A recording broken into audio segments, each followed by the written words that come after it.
Oi, gente. Pois é, o Rui Costa Pimenta, o presidente do PCO, Partido da Causa Operária, ele teve um programa que ele fez na TV 247, né? Ele participou, deu entrevista e tal. E eu tô com um resumo aqui do que ele falou, porque tem várias coisas que ele falou sobre o futuro da esquerda, a esquerda em 2020, que eu queria comentar, observações dele.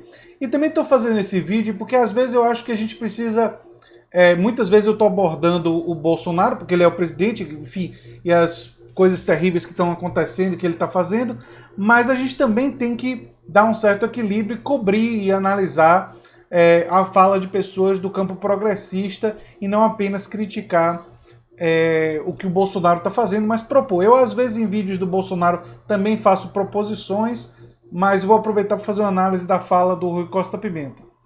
Se você chegou agora, o canal é a Nova Máquina do Tempo, eu sou André Teixeira Jacobina. Aqui a gente fala de política, de ciência e filosofia. Tem links das nossas redes sociais e nosso Apoia-se no comentário fixado. Bem, vamos para a entrevista, né?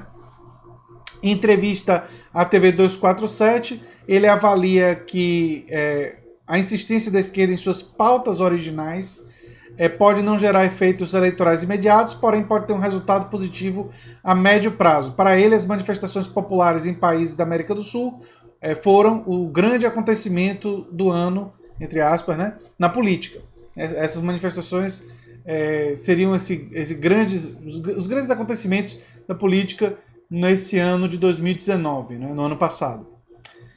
Então vamos lá, o presidente do PCO, Rui Costa Pimenta, conversou com a 247 sobre o comportamento da esquerda diante do fascismo e analisou que é uma aproximação da esquerda com o centro. Segundo ele, essa aproximação é um movimento da esquerda que se destina à direita. Rui aponta como melhor estratégia para o campo progressista, nesse momento, fortalecer o antagonismo em relação à direita. Diz Rui Costa Pimenta. Há uma polarização e a esquerda, de modo geral, teria que adotar uma posição diante da polarização.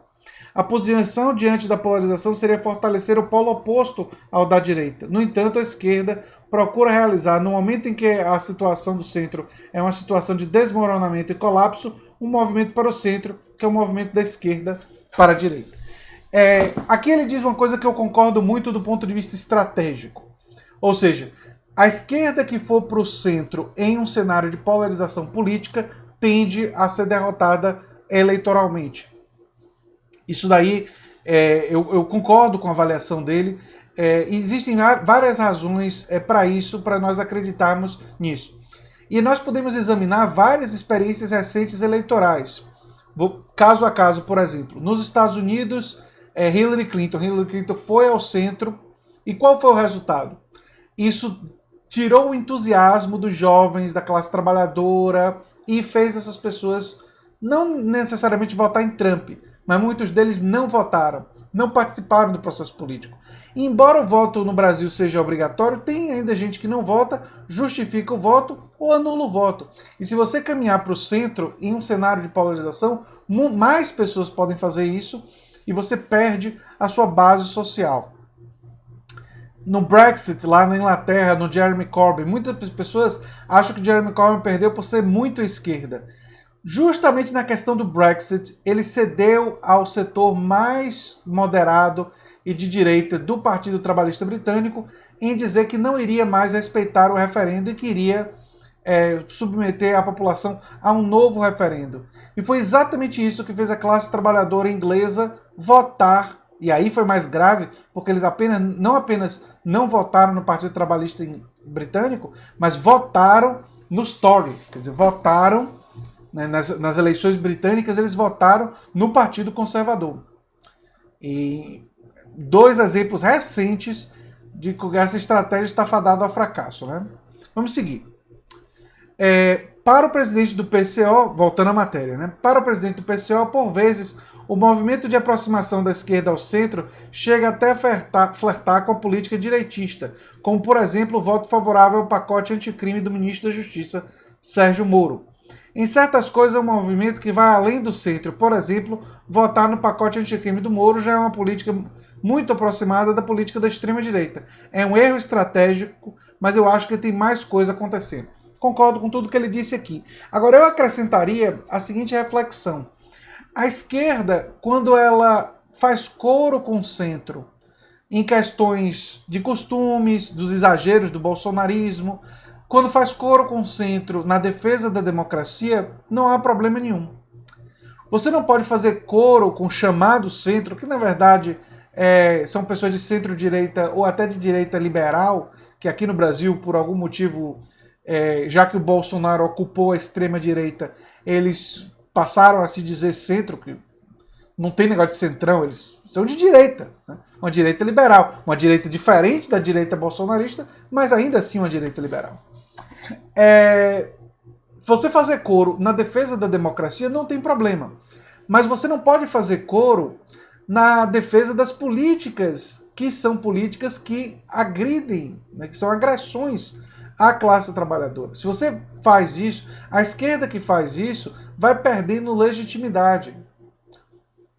A perda durante os governos petistas de parte da legitimidade não se deu apenas pela corrupção, ela se deu em parte por Meirelles, Joaquim Levy, impostos Chaves, em política de desoneração. Enfim, foram determinadas escolhas que foram concessões para com políticas mais à direita que fizeram a esquerda ir perdendo a sua base de sustentação, né? Vamos lá. Rui afirma que, voltando à matéria, apesar de possivelmente não render frutos eleitorais imediatos, a permanência da esquerda em suas pautas originais pode gerar resultados a médio prazo. Está claro que é uma forte tendência no interior da esquerda de se dirigir à direita, se aproximando do centro. Eles tendem a ignorar a possibilidade maior que seria explorar a polarização em favor da esquerda, ou seja, acentuar o polo de esquerda, que é um polo capaz de aglutinar as amplas massas. Pode ser que não dê um resultado eleitoral imediato, mas a eleição é uma caixinha de surpresas. Daria um resultado a médio prazo. Aí eu faria um comentário que é o seguinte: para ter resultado eleitoral, essas pautas originais, entre aspas, que é a expressão do Rui Costa Pimenta, o presidente do Partido da Causa Operária, não é? Eu entendo que não basta a esquerda polarizar. Não basta, assim, tem que ter um cuidado para não se tornar sectário, não pode caminhar para isso. A estratégia tem que ser criar uma frente, sim, que quer ser ampla, mas baseada em políticas públicas. Então, por exemplo, você defende uma reforma tributária progressiva que coloca mais impostos na herança, nos lucros e dividendos empresariais, no imposto de renda, no propriedade rural, ou seja, desloca a tributação para pesar sobre os super ricos, sobre as grandes corporações empresariais e diminui os tributos em consumo e em produção, e especialmente na produção cooperada, que é uma produção eminentemente da classe trabalhadora, aí você está diante de uma política pública. Se tiver gente que se diz, sei lá, de centro e apoia esse tipo de medida, nessa medida eles podem estar com a gente. Eles podem caminhar com a gente. Não serão pessoas que eu consideraria necessariamente de esquerda, mas pelo menos estão defendendo uma política que é melhor para o país. A estratégia da esquerda de aglutinar forças tem que ser através de propostas que falam e dialogam com a classe trabalhadora. Nós temos que chegar, por exemplo, nas eleições que estão aí e explicar para a classe trabalhadora que o nosso sistema tributário ele é uma violência contra a classe trabalhadora, que é um sistema concentrador de renda e que nós precisamos mudar para um sistema diferente e que o que a direita está defendendo, que é uma mera simplificação da tributação, não ataca a injustiça desse sistema. E temos que expor o que a direita está fazendo e ter uma proposta diferente. Da mesma forma em relação à reforma previdenciária e da mesma forma em relação a outras reformas. Nós temos que dizer claramente que somos favoráveis à reforma, sim, mas em uma direção completamente diferente da direção do bolsonarismo. Temos que levar a ideia de fortalecer a democracia popular, fortalecer o poder dos cidadãos em tomar decisões e tirar dos políticos. Temos que retomar a ideia de combate à corrupção e identificar que a raiz da corrupção está no financiamento das campanhas, uma das raízes importantes da corrupção na política está no financiamento das campanhas, e defender que existem limites muito rigorosos em relação a doações individuais. Eu defendo meio salário mínimo como máximo, o teto máximo para um ciclo eleitoral. Ninguém poderia doar mais do que metade de um salário mínimo. E o fundo eleitoral, o fundo partidário, ele deveria ser totalmente distribuído na população, em contas bancárias, para a população decidir para que partido, para que político esse dinheiro vai. E haver uma fiscalização para que não haja fraude nesse quesito. Aliás, é uma ideia que tem sido defendida já e já apareceu em alguns lugares.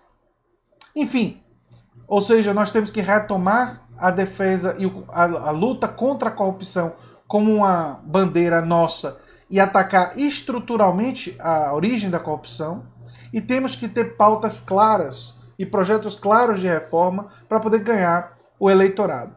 E aí, voltando e finalizando a matéria, diz o seguinte, que ele faz uma avaliação de 2019 e classificou as manifestações dos povos da América Latina, no Chile, na Bolívia, como acontecimento do ano. E diz ele: eu acho que os povos dos países vizinhos salvaram o ano. Se fosse uma contabilidade econômica, a gente ia terminar em uma falência política total e eles teriam recuperado muito desse retrocesso generalizado da política popular em relação à política da direita. Foi o grande acontecimento do ano. Novamente eu concordo com ele.